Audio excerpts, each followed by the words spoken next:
Hello, I'm Randy Swallow. Welcome to Legislative Watch on Clark County Television, Channel 4. With the Nevada State Legislature in session in Carson City, Clark County commissioners and staff are keeping a sharp focus on bills, budgets, and other decisions state lawmakers are considering.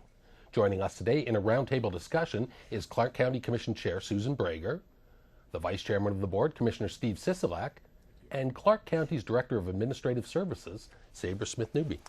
You people deal with budgets all the time, and multi-billion-dollar budgets here. $250 million is a heck of a lot of money. What was your first reaction, Commissioner Brager, when you heard that number when Governor Sandoval came with that?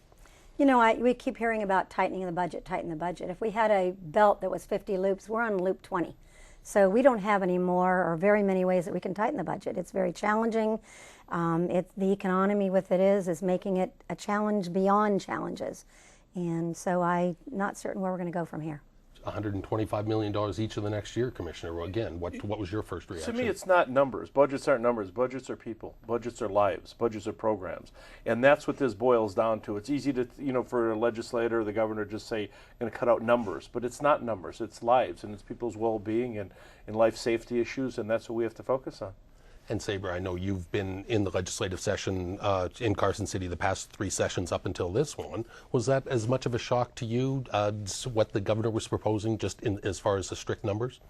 It was. There was, obviously in the last session, the previous governor diverted already 5 cents of the property tax and 4 cents of our operating rate. And so that wasn't as much of a shock really as the shifting of costs of all of these programs from the state level to the local level, everything from social services to family services, juvenile justice, all of those programs and those shifts were kind of shocking, yes. Sure, we'll break down some of those as we go along. But I know Commissioners Sisolak and Brager, you sent a letter to the governor in response to this. In part, I know one of the things you said, as stewards of the public services Clark County provides and representatives of the almost 900,000 residents unfairly burdened by this imbalance, we ask you to reconsider your budget proposal to more equitably distribute the burden among all residents in Nevada. 900,000 people, are we balancing the budget on the backs of Clark County, Commissioner? Well, it's not just on the backs of Clark County, it's on the backs of unincorporated Clark County to a detrimental, disparate effect. And that's what's really unfortunate. We have several county functions, some of which are countywide and some of which are just for unincorporated Clark County. And what happens is when there's a countywide program that falls short of the revenue that we have to take money from unincorporated Clark County to fill in that gap, and that's what's causing the disparate treatment of those 900,000 constituents and residents. Commissioner? Commissioner Sisolak said it well. It's very unfortunate when you hear that the counties, unincorporated Clark County once again with those 900,000 people. And I say that again because it's important. And we don't want to harm other municipalities, but this needs to be spread out amongst all of us. The unequitable factor of having just the county trying to strip a budget. And remember, we did balance our budget. So in us balancing our budget, having the state come back again and saying, well, we can't balance ours, so do something more here, is just not fair.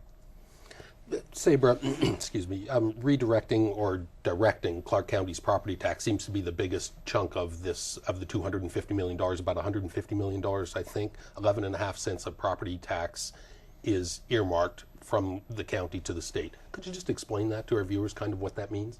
Sure. There's 5 cents of property tax that's intended for public works, capital projects, and there's 5 cents of that that's being diverted. In this governor's budget, it's supposed to go to higher education purposes. Normally it would be brought down to the county and then dispersed throughout the cities and the county, as well as the Regional Transportation Commission for capital projects. Then there's 4 cents of the county's operating rate, and that's a county-wide rate that applies to all citizens within Clark County, and it's intended for county-wide services. These are things like social services, child welfare, juvenile justice, the courts, district attorney, and so on. And then there's another 2.5 cents, which are normally intended for indigent medical care. It's what's known as the Indigent Accident Fund and the Supplemental Fund. And it is, what happens is that it's collected at the state level, and then it comes back to hospitals depending on how much care of indigent people, and particularly indigent people who have been in accidents, in car accidents, and other types of accidents. So it helps to support those people in terms of their medical care. Obviously, the impacts are going to hit county services across the board. I think one of the ones that we've most seen, one of the most impacted departments is going to be the Family and Youth Services. Obviously, that's our department that takes care of adoptions and foster care from their mission statement. Our Family and Youth Services is the local public agency whose role is to keep children safe. This agency was formed in July of 2002 in response to the merger of state and county child welfare services. Isn't that kind of ironic or interesting that we picked up these services at the behest of the state back some 10 years ago, and now we're asked to do a lot more with less money. Right, and that's where when I say that it's not just a budget, it's people's lives. It's not just numbers. You know, when our economy has a downturn, the demand for social services exponentially increases. So the people that are most vulnerable, the infirm, the seniors, the children, are the ones that are, you know, again, disparately affected by this.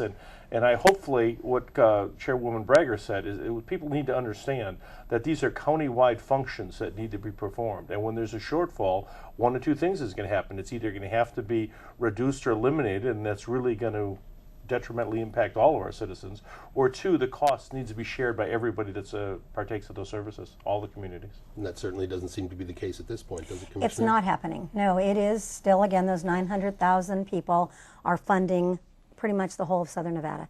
And so the unequitable part of it is that we need to find out how we spread that back. And Commissioner Sisolak is so correct. It's people. That's what makes it so difficult. If it was just numbers, we can move numbers around. But you're talking about every time someone else loses a job, social services go up. You know, so that is something that we're very conscientious of. And if we can continue with Family and Youth Services for a second, Sabra, what would be some of the cutbacks, some of the effects of the governor's budget in DFS? Sure. In this biennial budget, the proposed budget from the governor, there's a cut of approximately 16 to 18% in child welfare funding for what we call the back end of child welfare. And that's primarily because the governor has determined that he wants to propose an incentive program. However, he takes the incentive funding out of the base budget for the program. And so as a result, we're really faced with one of two options. The back end of child welfare is primarily payments for adoptive subsidies and to foster care parents. Very few of those dollars really go towards people, and so towards salaries, I mean.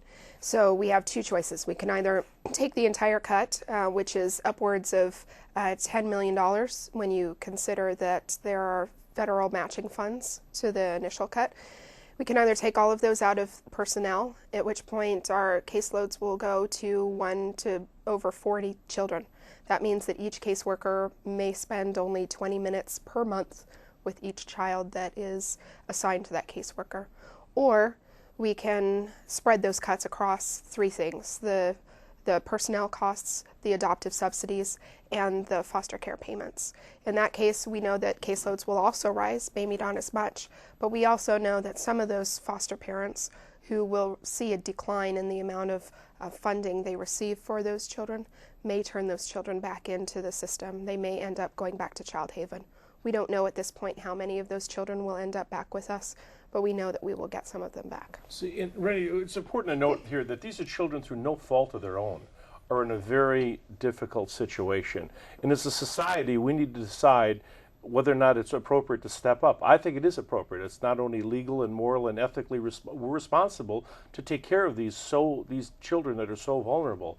And as far as I'm concerned, that's a priority. I mean, these are kids that can't speak for themselves, so it's incumbent upon us as county commissioners and staff to speak for them. And it's a priority for me that they do get the care and the attention that they need.